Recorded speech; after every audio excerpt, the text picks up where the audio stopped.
தமிழக பாஜகல அண்ணாமலை இருப்பாரா இல்லையான்னு தெரியல. மோடி அவர்கள் தமிழகத்துக்கு வந்திருக்காரு. அந்த மேடையில அண்ணாமலைக்கு இடம் கொடுக்கலாங்கிறாங்க. சரி, இதெல்லாம் சின்ன விஷயம் விடுங்க அப்படின்னு இந்த பக்கம் பார்த்தா, ஒரு பக்கம் அண்ணாமலையும் சீமானும் ஒரே மேடையில பயணிக்கிறாங்க. பாரதிய ஜனதா கட்சியுடைய தலைவரை பொறுத்தவரை அந்த மேடையில இருக்க வேண்டிய அவசியம் கிடையாது. ஏனென்றால் அது அவர்கள் இன்றைக்கு மத்திய அரசு மீது பழிய போடுகிறார்கள், தமிழ்நாட்டுக்கு நிதி உதவியை தர மறுக்கிறார்கள் என்று. தாங்கள் சரியான முறையில் இந்த மக்களுக்கான ஒரு வளர்ச்சியை கொடுக்க முடியாததற்கு காரணம், வேலையில்லா திண்டாட்டத்தை போக்க முடியாத காரணம், உள்கட்டமைப்பை பெருக்க முடியாத காரணம் மத்திய அரசு தான் என்று இதுல ஒரு அமைச்சர் தான் லஞ்சம் வாங்கினாரு, அவர் தான் சொத்து சேர்த்தாரு அப்படின்னு சொல்ல முடியாது. பெரும்பான்மையான எதிர்கட்சி மாநிலங்களில் எடுக்கப்பட்டிருக்கக்கூடிய அந்த நடவடிக்கை அவர்கள் பாரதிய ஜனதா கட்சியோடு இணைந்து விட்டால் அதற்கு பிறகு அதை பத்தி அந்த சோதனை பத்தியோ அந்த வழக்கு பத்தியோ எந்த விதமான தகவலும் வெளிவரதே கிடையாது. எந்த ஒரு அமலாக்கத்துறையும் வருமான வரித்துறையும் சிபிஐயும் தனித்து செயல்படக்கூடிய நிலை என்பது கிடையாது. மத்திய அரசினுடைய கட்டுப்பாடுகள் தான் அவர்கள் இருக்கிறது.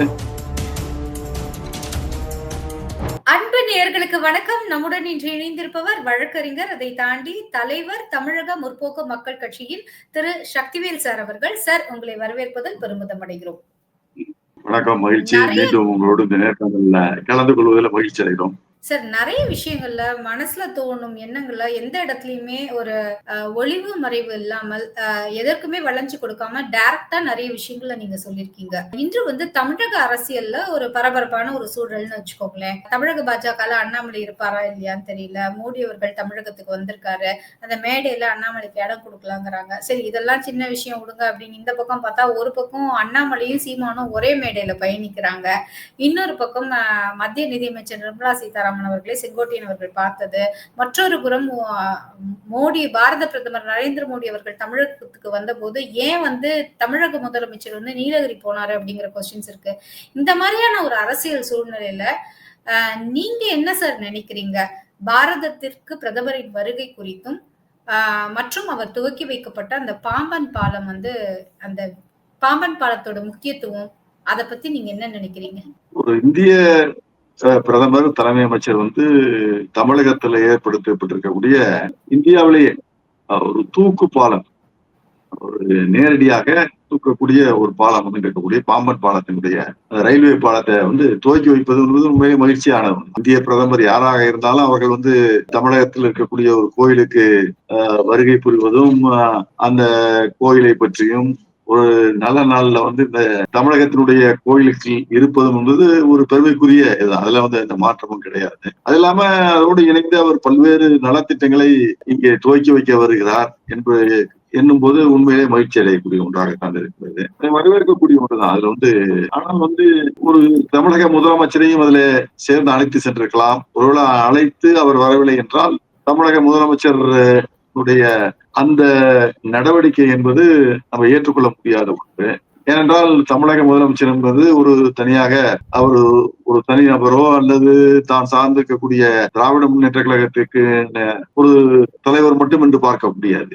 அவர் தமிழ்நாட்டினுடைய ஆதரித்தவர், எதிர்த்தவர், வாக்களித்தவர், வாக்களிக்காதவர், இப்படி அத்தனை பேருக்கும் இருக்கக்கூடிய ஒருவர் தமிழகத்தினுடைய அந்த நாகரிகத்தினுடைய அடிப்படையை உணர்ந்து கொண்டு அவர் சென்றிருக்க வேண்டும். ஆனால் இது அவரை அழைத்த முறை சரியில்லையா, அல்லது அழைக்கப்பட்ட விதம் சரியில்லையா, அல்லது அவரை கடைசி நேரத்துல அழைத்தார்களா, அல்லது அவருக்கு முன்பே திட்டமிட்ட நிகழ்ச்சிகள் இருந்ததா, இவற்றையெல்லாம் நம்ம கலந்து தெரிந்தால்தான் யார் மீது உண்மையிலே தவறு இருக்கிறது என்பதை நாம் கூற முடியும். எனவே அந்த வகையில தான் திரு மு.க. ஸ்டாலின் ராமேஸ்வரம் அந்த நிகழ்ச்சியில இந்திய பிரதமர் கலந்து கொள்ளக்கூடிய, திரு மோடி கலந்து கொள்ளக்கூடிய நிகழ்ச்சியில கலந்து கொள்ளாதது பார்க்க வேண்டியிருக்கிறது. இரண்டாவதாக, பாரதிய ஜனதா கட்சியுடைய தலைவரை பொறுத்தவரை அந்த மேடையில இருக்க வேண்டிய அவசியம் கிடையாது. ஏனென்றால் இது முழுக்க முழுக்க ஒரு அரசாங்க நிகழ்வு.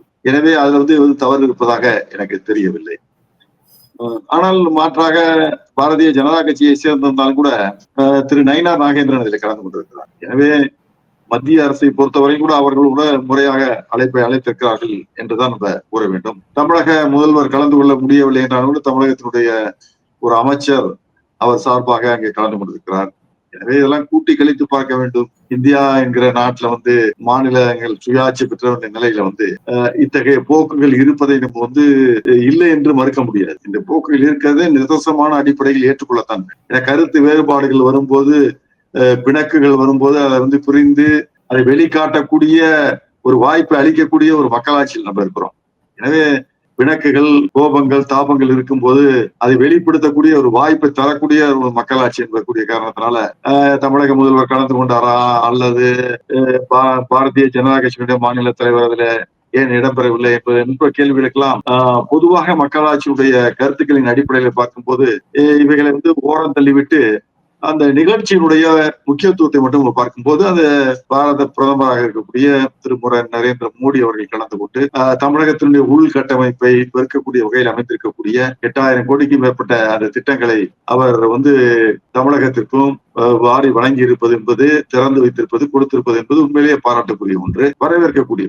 சார், பொதுவாகவே இங்க ஒரு பார்வை வைக்கப்படுது. ஏதாவது ஒரு விஷயம் இல்லைன்னா அதுக்கு மத்திய அரசு அந்த திட்டத்துக்கு பணம் கொடுக்கல, அது வந்து இந்த சாலை சீரமைப்பு திட்டமா இருக்கட்டும், இல்லைன்னா குடிநீர் வடிகால் வாரியம் அந்த இதெல்லாம் தண்ணி தேங்கிச்சுன்னா அதுக்கு ஃபுல் பணம் வரல அப்படிங்கிறதா இருக்கட்டும், இல்லைன்னா புயலோட நிவாரண நிதி தரல அப்படிங்கிறதா இருக்கட்டும், தொடர்ந்து தமிழக அரசு வந்து மத்திய அரசை தொடர்ந்து அவங்க நிதி தரலங்கிற ஒரு பக்கம் சொல்லிட்டே இருக்காங்க. ஆனால் மற்றொரு புறம் பாரத பிரதமர் நரேந்திர மோடி தமிழகத்தின் மாநில நிதியமைச்சரான திரு தங்கம் தென்னரசுவை மேடையில் வைத்துக் கொண்டே நாங்க எவ்வளவு தந்தாலும் இங்க பத்தலன்னு அழறாங்க அப்படிங்கிற ஒரு வார்த்தையை சொல்லியிருக்காரு. இது இந்த ஒரு முரணா, இல்லைன்னா இது வந்து எப்படி அவரை வச்சுட்டு நிதியமைச்சரை வச்சுட்டு நீங்க சொல்றீங்க ஆனா அழறாங்க அப்படிங்கிற மாதிரி சொல்லியிருக்காரு. ஏன் இவ்வளவு கோவம்? எப்பவுமே மோடி அவர்களுடைய பேச்சுக்காக அறியப்படுபவர். ஆனா நேத்தி கொஞ்சம் ஒரு ஸ்டெப் அகடா போய் ஆளும் கட்சிய அந்த மேடையை வந்து நல்ல ஒரு அரசியலாக பயன்படுத்தி கொண்டாரோ மோடி. நரேந்திர மோடி வந்து இதுல வந்து அதை கூறியிருக்க வேண்டிய அவசியம் கிடையாது.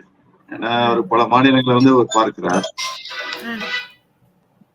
உங்களுக்கு தெரியும், அழுத பிள்ளைதான் பால் குடிக்கும் என்பது எல்லாருக்கும் தெரிந்தது. அது மாதிரி எந்த மாநில ஆட்சியும் வந்து மத்திய அரசிடம் வந்து நிதியை பெறும்போது அவர்கள் தொடர்ந்து கோரிக்கைகள் வைத்துக் கொண்டுதான் இருப்பார்கள், குறையை கூறிக்கொண்டுதான் இருப்பார்கள், தங்கள் தேவைகளை சொல்லிக் கொண்டேதான் இருப்பார்கள். அப்படி கூறி சொல்லி பெற்றால்தான் வந்து நிதி பெற முடியக்கூடிய சூழ்நிலையில் இருக்கிறது. இந்த அழுத பிள்ளைதான் பால் குடிக்கும் கதையாக யார் அதிகமாக கோரிக்கை வைக்கிறார்களோ அழுகிறார்களோ அவர்களுக்கு கிடைக்க போகிறது எல்லாவற்றும். ஏன்னா அந்த வகையில தான் அதை பார்க்க வேண்டும். குறிப்பா நீங்க பாத்தீங்கன்னா அந்த இந்தியாவில வந்து இன்றைக்கு பாத்தீங்கன்னா இது வந்து பாரதிய ஜனதா கட்சியினுடைய ஆட்சியோ திரு மோடி அவர்களை குறை சொல்வதற்காக கிடையாது. மத்தியில காங்கிரஸ் ஆட்சி கூட இருந்தது, காங்கிரஸ் இணைந்த கூட்டணி ஆட்சி எல்லாம் இருந்தது. அப்பொழுதெல்லாம் ஒரு இன்றைக்கு பாரதிய ஜனதா கட்சி என்னை பொறுத்தவரை கடைபிடிக்கக்கூடியது மாநிலங்களுக்கான நிதி பகிர்வு என்கிற அடிப்படை என்பது புதிதாக பாரதிய ஜனதா கட்சியினுடைய ஆட்சியில திரு மோடியினுடைய ஆட்சியில வந்து உருவாக்கப்படவில்லை. இதுக்கு முன்பே காங்கிரசுடைய ஆட்சியில, காங்கிரஸ் திமுக இணைந்த அந்த கூட்டணி ஆட்சியில உருவாக்கப்பட்ட அந்த நிதி பகிர்வு அடிப்படையில தான் இன்றைக்கு வந்து நிதி பகிர்வு என்பது நடந்து கொண்டிருக்கிறது. அந்த நிதி பகிர்வு அடிப்படையில் வந்து ஏற்படுத்தியது பாத்தீங்கன்னா காங்கிரஸ் கட்சி, திராவிட முன்னேற்ற கழகம் இணைந்த அந்த கூட்டணி ஆட்சி மத்தியில் இருந்த போது ஏற்படுத்தியதுதான். அதுல அவர்கள் வந்து ஒரு மாநிலத்தினுடைய மொத்த இடப்பரப்பு, மக்கள் தொகை, தேவைகள் எல்லாவற்றையும் கணக்குல எடுத்துக்கொண்டு அவர்கள் செய்யும் போது உண்மையான தேவையான மாநிலங்களுக்கு அந்த நிதியை பகிர்வளிக்க முடியாத ஒரு சூழ்நிலை இருக்கிறது. இது வந்து நீங்க ஒரு சாதாரண நிதியாக இருந்தாலும் சரி, பொதுவாக மாநிலங்களுக்கு பகிர்ந்தளிக்கக்கூடிய நிதியாக இருந்தாலும் சரி, அதே போல பேரிடர் கால நிதி கூட அந்த ஒரு முறையை வகுத்து இருக்கிறார். இது வந்து இன்றைக்கு வந்து மத்திய அரசில் இருக்கக்கூடிய ஒரு மிகப்பெரிய ஒரு தவறான ஒரு செயல். அதனாலதான் நீங்க பாத்தீங்கன்னா பல மாநிலங்கள், தமிழ்நாடு உட்பட அதிகமான அளவு ஜிஎஸ்டி தரக்கூடிய அந்த மாநிலங்கள் மத்திய அரசுக்கு வருவாய் ஈட்டக்கூடிய மாநிலங்களுக்கு குறைந்த அளவு, அதாவது ஒப்பீடு அளவில் பார்க்கும்போது குறைந்த அளவாக இருக்கக்கூடிய ஒரு சூழ்நிலை இருக்கிறது. இதற்கு அடிப்படை காரணம் இன்றைக்கு மத்திய அரசு மாநிலங்களுக்கு நிதி பகிர்வை செய்யக்கூடிய வகையில கையாளக்கூடிய அந்த குறியீடுகள் இருக்குல்ல, அது தவறான குறியீடுகளாக இருக்கிறது.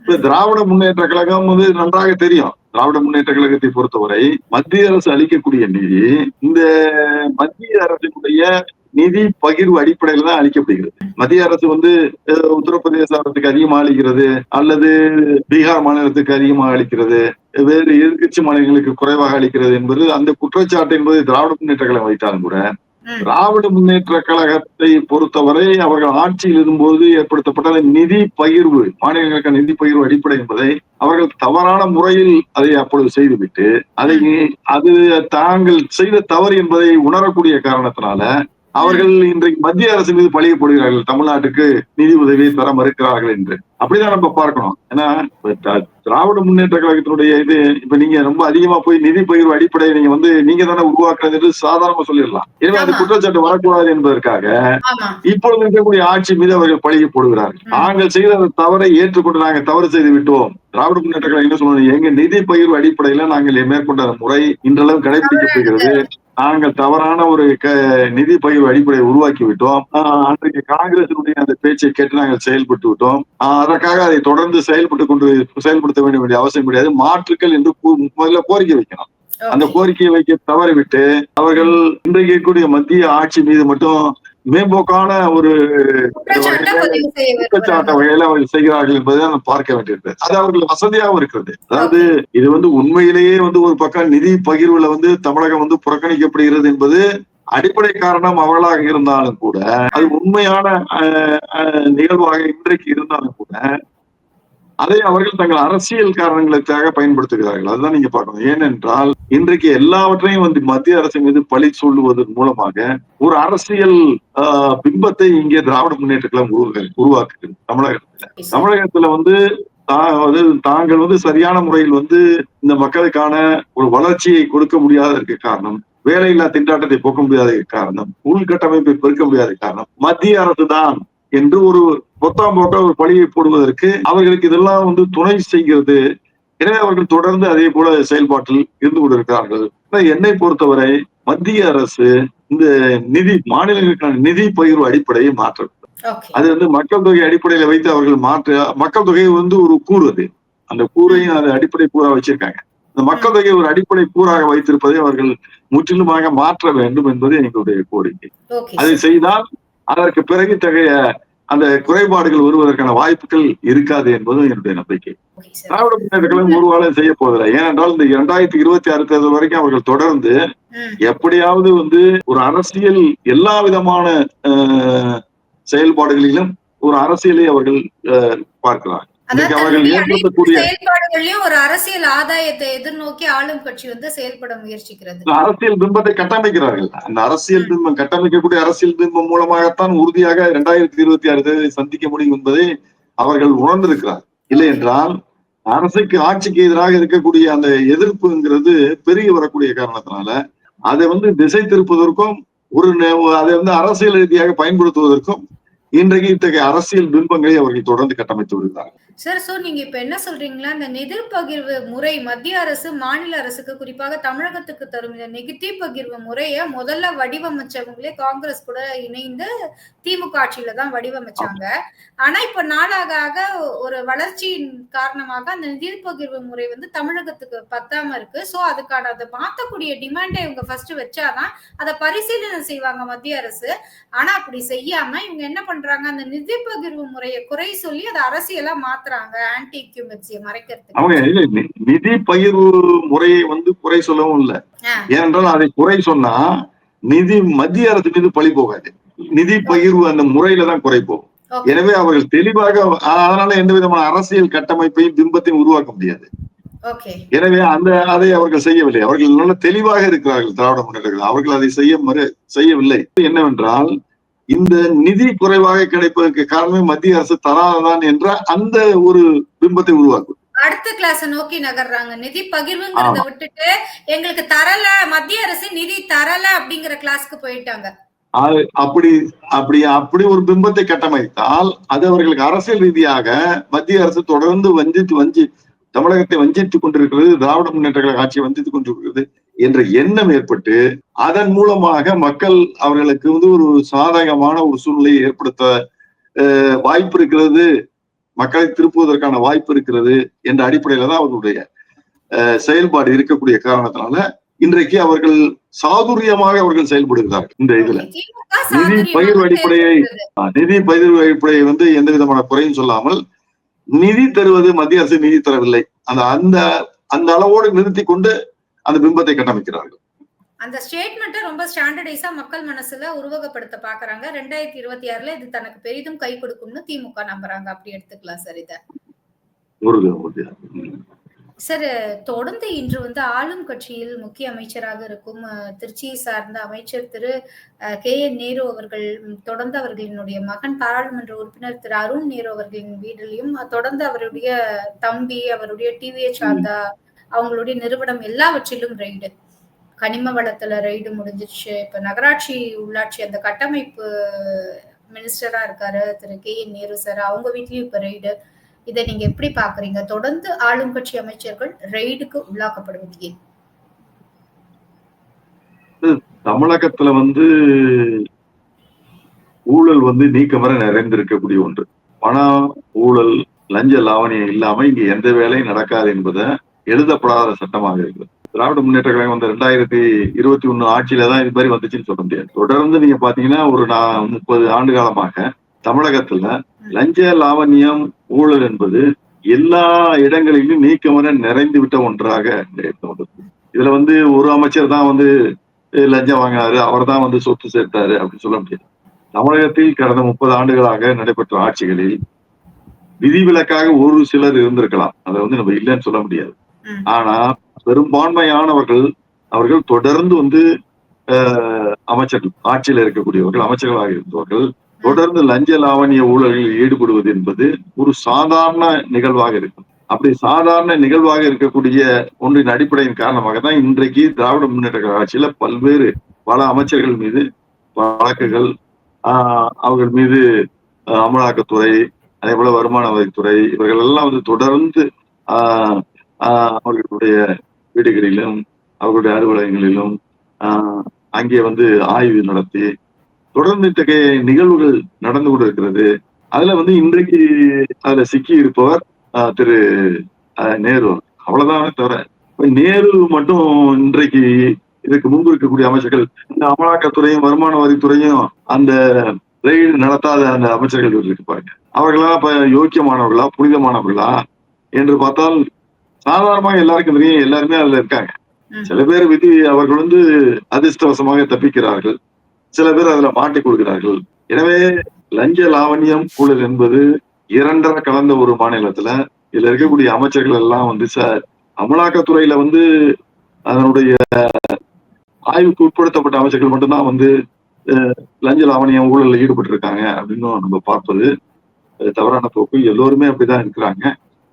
எனவே அந்த வகையில இன்றைக்கு நேரு இன்றைக்கு அதுல அமலாக்கத்துறையால் அந்த ஆய்வுக்கு உட்படுத்தப்பட்டிருக்கிறார். அதுல வந்து ஒரு பெருசா அவங்க வந்து பார்க்க வேண்டியது. ஏனென்றால் இந்த லஞ்ச லாவணிய ஊழல் என்பது அரசியல் அவர்களும் கவலைப்படவில்லை, பத்தி யாருமே கவலைப்படலை. நீங்க பாத்தீங்கன்னா முன்னொரு காலத்துல பாத்துட்டு இருக்காங்க, பரப்புறன்னு ஊடகங்கள் தான் அப்பப்ப செய்தி போடுறாங்க, மத்தபடி இதுல ஒண்ணும் பெருசா இல்லைங்கிறீங்க. அதுக்கு காரணம் என்னன்னு கேட்டீங்கன்னா அதுக்கு காரணம் இருக்கிறது. இப்ப நீங்க தொடர்ந்து வந்து அமலாக்கத்துறை பாத்தீங்கன்னா 2021 இருந்து வச்சுக்கோங்க, திராவிட முன்னேற்ற கழக ஆட்சியில பல்வேறு அமைச்சர்கள் மீது அமலாக்கத்துறை நடவடிக்கை பாய்ந்தது. அவர்கள் வீடுகள், அலுவலகங்கள், எல்லா இடத்துலயும் உறவினர்கள் வீடுகள் எல்லாம் வந்து சோதனை செஞ்சாங்க. இப்படி செஞ்ச யாராவது ஒருவர் தண்டிக்கப்பட்டிருக்கிறாரா, வழக்கை சந்தித்திருக்கிறாரா என்றால் சந்திக்கவில்லை. அதாவது இந்த சோதனைங்கிற முடிஞ்சு போயிருது. கொஞ்ச நாள் கழிச்சு நீங்க பாத்தீங்கன்னா அவர்கள் தங்களுடைய வேலைகளையே வந்து திரும்பவும் அதே அடிப்படையில் அவர்கள் செய்து கொண்டிருக்கிறார்களே தவிர இந்த அமலாக்கத்துறை, வருமான வரித்துறை சோதனைகளினால், சிபிஐ சோதனைகளால் தடுத்து நிறுத்தப்பட்டிருக்கிறது அல்லது அவர்கள் தண்டிக்கப்பட்டிருக்கிறார்கள், வழக்கு நடக்கிறதா என்றால் இல்லை. அப்ப அதற்கு யார் பொறுப்பு என்றால் இன்றைக்கு மத்திய அரசு கூட இது சரியான முறையில் செயல்படுத்தவில்லை.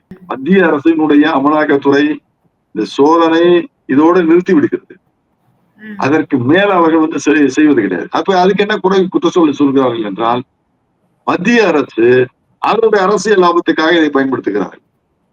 அதாவது எதிர்கட்சி மாநிலங்களில் இருக்கக்கூடிய அந்த அமைச்சர்கள், அந்த எதிர்கட்சி தலைவர்கள் வீடுகளில வந்து சோதனை என்கின்ற பெயரில கடுமையான முறையில் சோதனை எல்லாம் மேற்கொண்டு விட்டு அவர்கள் வந்து ஆளுங்கட்சியில சேர்ந்தால் அவர்களை வந்து விடுவித்து விடுவது அல்லது அதற்கு மேல தொடர்வதில்லை என்ற போக்கு தமிழ்நாடுல இந்தியா முழுவதும் இருக்கிறது. குறிப்பா பாரதிய ஜனதா ஆட்சிக்கு வந்த பிறகு பெரும்பான்மையான மாநிலங்களில், எதிர்கட்சி மாநிலங்களில் எடுக்கப்பட்டிருக்கக்கூடிய அந்த நடவடிக்கை அவர்கள் பாரதிய ஜனதா கட்சியோடு இணைந்து விட்டால் அதற்கு பிறகு அதை பத்தி அந்த சோதனை பத்தியோ அந்த வழக்கு பத்தியோ எந்த விதமான தகவலும் வெளிவரதே கிடையாது. யாராவது தண்டிக்கப்பட்டிருக்கிறார்கள் என்றால் தண்டிக்கப்பட்டதற்கான வாய்ப்பு என்பது விரல் விட்டு எண்ணக்கூடிய ஒருவர் இருவர் தான் இருக்கிறார்கள். கடந்த 10 ஆண்டுகளில் இந்த மாதிரி வழக்குகள்ல தண்டனை பெற்றவர்கள் என்பது ஒருவர் இருவர் தான் இருக்கிறார்கள் என்ற ஒரு நிலைப்பாடு இருக்கிறது என்பதை மறந்துவிடக்கூடாது.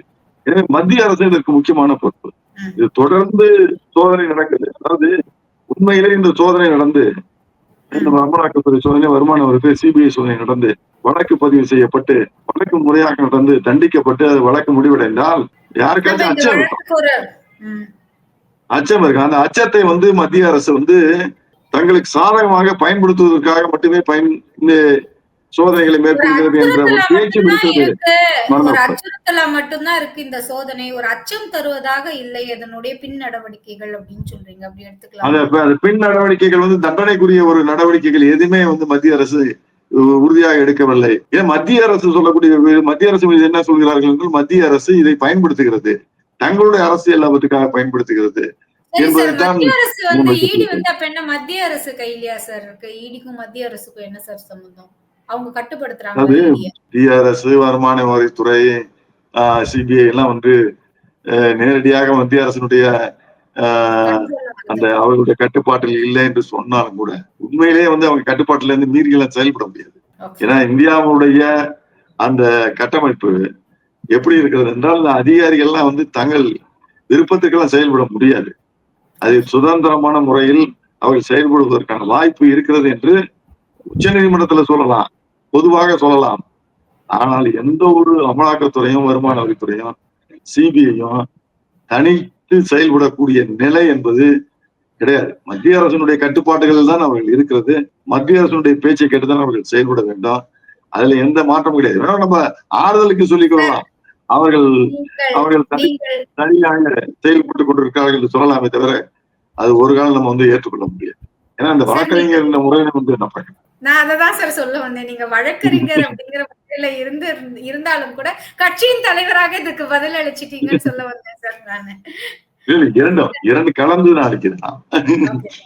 ரொம்ப நன்றி சார். இத்துணை நேரமும் அழகாகவும் தெளிவாகவும் நிறைய விஷயங்கள அதாவது நீதிமன்றங்கள் வேண்டுமானாலும் சொல்லலாம், இடியோ அமலாக்கத்துறையோ ஐடி டிபார்ட்மெண்ட்டோ எங்க கட்டுப்பாட்டுல இல்ல, சுதந்திரமா செயல்படலாம், மத்திய அரசு கட்டுப்பாட்டுல இல்லைன்னு சொன்னாலும் கூட அவங்க மத்திய அரசு இன்டைரக்டா கட்டுப்பாட்டுல தான் இருக்காங்க அப்படிங்கறதாக இருக்கட்டும். இல்லைன்னா திமுக அரசை தொடர்ந்து இந்த ரெய்டு எல்லாமே உங்களுக்கு பழகி போச்சுங்க, அதனால பெருசா தண்டனை ஒன்னும் தரல, அதனால 1-2 பேர் தான் தண்டனை பெற்றுருக்காங்க, அதனால 10ஓட 1 அத்தோட இது 1 அப்படிங்கிற மாதிரியான விஷயங்களாக இருக்கட்டும். 2026 ஆன்டி இன்கியூபன்சி மறைப்பதற்காகவும் தொடர்ந்து தங்களுடைய அரசியல் லாபத்திற்காக மட்டுமே இந்த மத்திய அரசு நிதி தரல அப்படிங்கிற அந்த ஒரு ஸ்டேட்மெண்ட்டை ரொம்ப ஸ்ட்ராங்கா ஆளும் திமுக அரசு கட்டமைக்கிறது இங்கே தமிழ்நாட்டுல அப்படிங்கிறதாக இருக்கட்டும்.